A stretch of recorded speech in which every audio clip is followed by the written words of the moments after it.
Turquie, nouvelle hausse de l'inflation à plus 85,51%, du jamais vu depuis 1997. L'inflation ne cesse de grimper en Turquie avec un nouveau record atteint en octobre à 85,51% sur un an contre 80,2% en septembre. Une hausse vertigineuse des prix qui s'explique par le refus de la Banque centrale turque de remonter ses taux et fermer le robinet des liquidités. À l'inverse, elle persiste à les baisser régulièrement, faisant perdre toujours plus de valeur à la livre.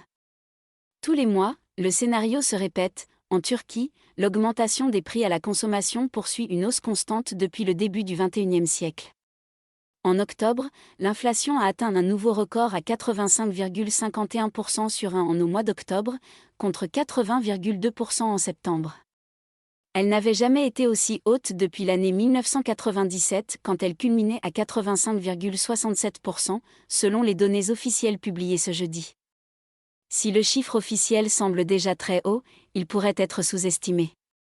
Il est, en effet, contesté par les économistes indépendants du groupe de recherche sur l'inflation NAJ qui affirment que la hausse des prix atteint 185% sur l'année, dont 115% depuis le 1er janvier. La Turquie n'est pas le seul pays à être confronté à l'inflation qui touche également les États-Unis, l'Union européenne ou encore la Norvège. Des pays et communautés donc les banques centrales ont, pour lutter contre la flambée des prix, pris la décision de resserrer leur politique monétaire. Mercredi, la Réserve fédérale américaine a ainsi annoncé le 6e relèvement consécutif de son taux directeur qui se situe désormais 3,75 et 4,00%. Le 27 octobre, la Banque centrale européenne a procédé à son 3e relèvement, de 75 points de base. De même, mi-août, la Banque centrale de Norvège a effectué une hausse son taux directeur de 50 points de base. Un tel resserrement fait ainsi grimper les taux d'intérêt des banques aux ménages et entreprises et réduit ainsi la consommation et donc la demande. L'objectif, tenter de freiner l'inflation. Mais ce n'est pas la stratégie adoptée par la Turquie qui persiste à baisser régulièrement le taux directeur pratiqué par la Banque centrale du pays. En octobre, il est, en effet, de nouveau descendu pour le 3e mois consécutif, passant de 12% à 10,5%. La Banque centrale turque avait alors justifié son choix en citant une nouvelle fois l'incertitude sur la croissance mondiale et les risques géopolitiques. Le processus de désinflation débutera avec le rétablissement d'un environnement de paix dans le monde et la disparition des effets de base de l'inflation, avait-elle précédemment assuré en juin dernier. La Turquie n'est pas le seul pays à retarder une hausse de ses taux directeurs.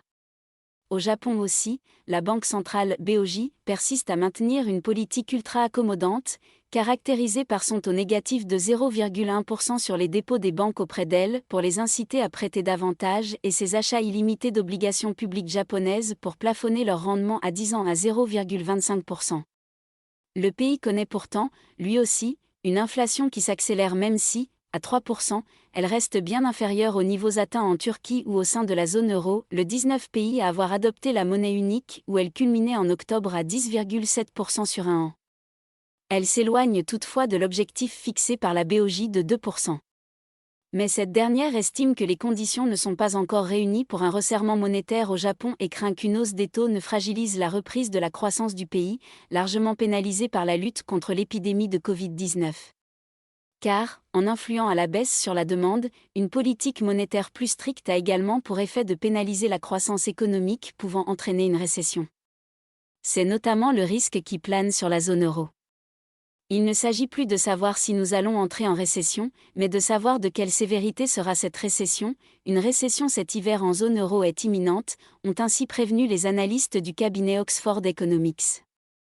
Le PIB de la zone euro a augmenté de 0,2% sur la période juillet-septembre par rapport au trimestre précédent, après avoir déjà mieux résisté que prévu au deuxième trimestre, plus 0,8%, selon les chiffres d'Eurostat publiés le 31 octobre. Avec AFP,